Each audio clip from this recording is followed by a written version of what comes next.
Eh bien, salut à toutes et à tous. Aujourd'hui, on se retrouve pour tester les trois principaux environnements de bureau qui me semblent pertinents sur Debian Seed. Donc, l'autre fois, nous avions fait l'installation. Donc là, du coup, nous allons voir ce que donne le premier environnement de bureau, c'est-à-dire LXDE. Donc, nous allons commencer de l'environnement de bureau le plus simple, LXDE, qui est basé sur OpenBox et qui utilise GTK pour les fenêtres, pour tout ce qui est thème et puis ce genre de trucs. Et ensuite après nous passerons sur XFCE qui utilise GTK mais qui utilise aussi Qtip et tout ce genre de trucs. Et nous passerons après sur Cinnamon qui utilise aussi du GTK et puis tout ce genre de choses. Voilà. Et qui supporte... Les trois, en réalité les trois supportent Qt, mais bon c'est plus ou moins bien supporté de l'un à l'autre. Et puis parfois il y a des blèmes. Disons que l'environnement de bureau qui gère le mieux les trois standards, à savoir GTK, Qt et Plasma, c'est KDE. C'est celui qui gère le mieux les trois environnements. Donc là, on se retrouve avec une vidéo en 720p 30 fps qui tourne relativement propre. Alors, nous allons essayer de passer en 1080p. La machine, en l'occurrence, sur laquelle je tourne, je vais vous montrer très très rapidement la machine sur laquelle je tourne. Donc c'est celle-ci, que je vous avais très probablement montré récemment. Donc c'est un boîtier assez basique, il n'y a rien d'exceptionnel dedans. Par contre, à l'intérieur, c'est une carte mère G41 en socket 775 avec un Pentium dual-core au 6700 à 3 Go 2, une ATI Radeon X300 SE, un petit disque dur de 500 Go, deux lecteurs en SATA, et puis voilà, il y a 2 Go de RAM en DDR3 aussi, c'est vraiment quelque chose d'assez basique. Lecteur de carte, double lecteur CD-DVD, boîtier Eden, alimentation rouillée, mais on s'en fiche pas mal. C'est pas très très important. Donc retournons ici sur l'environnement de bureau LXDE et voir comment il fonctionne et comment il se comporte pour un usage assez basique. Donc du coup pour aller sur internet, là on voit si on va ici, aucune frame n'a été drop. Donc là, on voit très clairement, voilà, aucune frame drop. Si on se met en plein écran, c'est à peu près le même délire. C'est tout aussi fluide. Il n'y a pas de vrai problème à ce niveau-là. Franchement, ça passe. Alors, on va essayer de faire le... Voilà. Toujours zéro frame drop. Alors, et le buffer fonctionne très bien. On a 110 secondes d'avance. Donc, il n'y a pas de problème. Franchement, à ce niveau-là, je suis assez satisfait. Donc maintenant, nous allons pouvoir voir autre chose. Donc du coup, nous allons fermer Firefox s'il veut bien. Voilà. Et nous allons aller du coup dans les paramètres de LXDE. Donc LXDE utilise un menu comme ça, très basique, tout comme XFCE que nous verrons plus tard. Donc là, en l'occurrence, on a voilà, les applications par défaut, pour tous les différents appelés, pour gérer l'impression, il y a un serveur Qt préinstallé, la date et l'heure, économiseur d'écran, donc je suppose qu'on a X Screensaver voilà, qui est préinstallé, donc qui propose tout un tas de fonds d'écran. Moi personnellement je n'en veux pas sur cette machine, donc je vais complètement désactiver, mais vous voyez quand même qu'il y a quand même pas mal de choix. Voilà, si on réactive le truc, économiseur d'écran aléatoire, voilà, on peut quand même en sélectionner pas mal, c'est pas très très compliqué. Économiseur d'écran aléatoire, il y en a beaucoup. Je peux vous en montrer quelques-uns. Alors, bon, en l'occurrence, celui-ci n'est pas installé. Voilà, celui-ci est installé. Bon, voilà. Il y en a quelques-uns qui sont installés par défaut. C'est assez fluide. Si on fait un petit aperçu, s'il vous plaît, voilà, ça fonctionne à la perfection. On a d'ailleurs à ce sujet les drivers libres de ATI qui sont préinstallés. Donc, ce sont les pilotes Mesa qui sont préinstallés. Alors là, ici, en l'occurrence, j'avais installé VLC Media Player, mais il y avait d'autres trucs qui étaient préinstallés. J'ai installé FreeTux TV aussi, qui est une application que je n'ai jamais vraiment utilisée, mais qui peut être utile pour tous ceux qui veulent se servir de leur machine comme d'un Media Center. Donc en l'occurrence, FreeTux TV propose tout un tas de chaînes de télé, de radio, puis tout ce genre de délire. Donc là, en l'occurrence, il synchronise les chaînes, donc il synchronise la liste. Pendant ce temps, nous allons aller voir VLC Media Player. On peut voir si on va dans Aide et à propos, voilà. FreeTux TV a voulu se mettre par-dessus, très bien. Voilà, nous sommes à la version 3.0.7.1, donc c'est-à-dire à la dernière version avant qu'on passe à la 4. Voilà, donc là il y a tous les groupes de chaînes qui sont proposés. Alors moi en l'occurrence je suis intéressé par les chaînes françaises.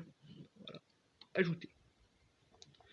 Voilà, donc il ajoute le groupe de chaînes françaises.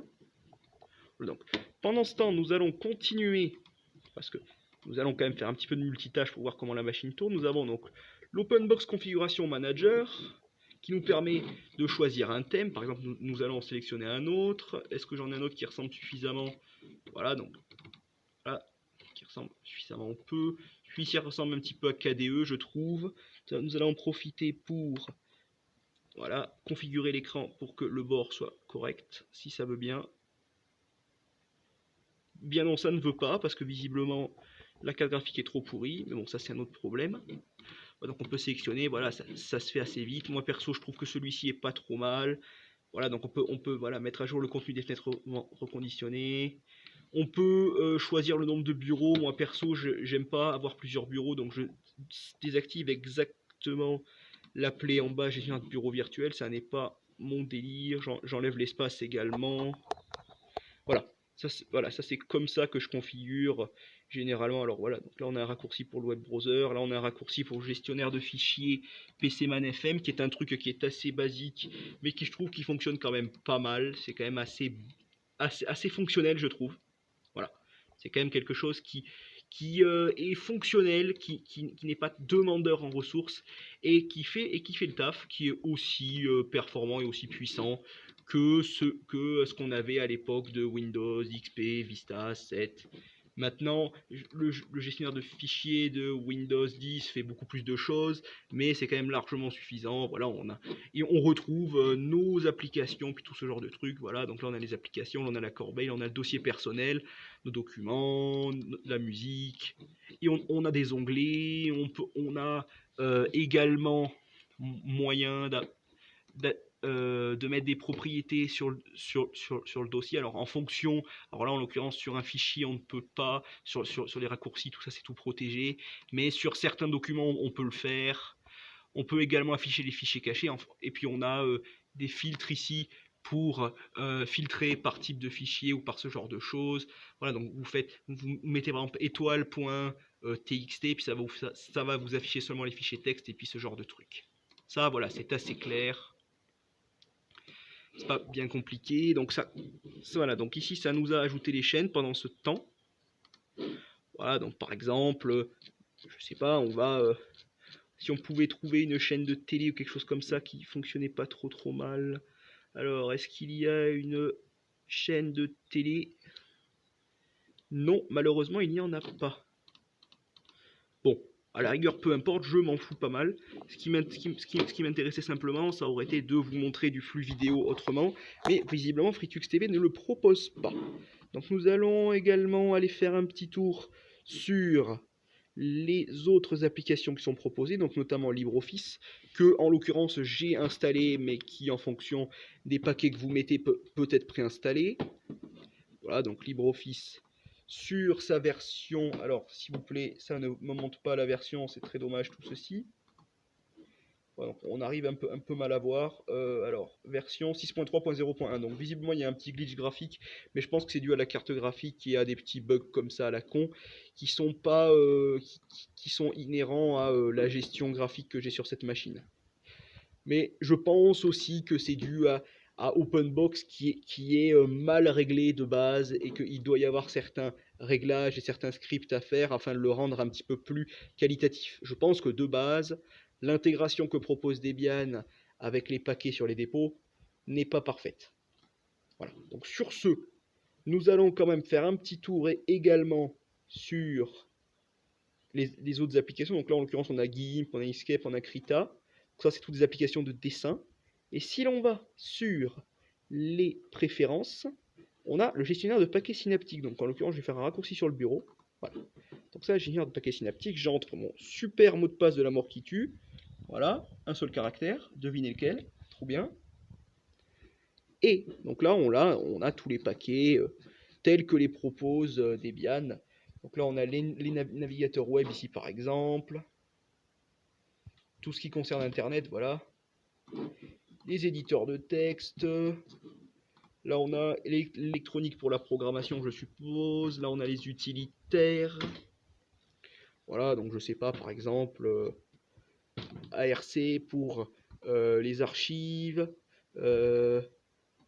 Argonaut pour les bases de données, puis tout ce genre de trucs. Arc pour les archives encore. ASCII pour les synonymes. Enfin bon, voilà. On va pas se mentir. Voilà, l'interface graphique pour le Bitcoin. Enfin bon, tout ce genre de trucs.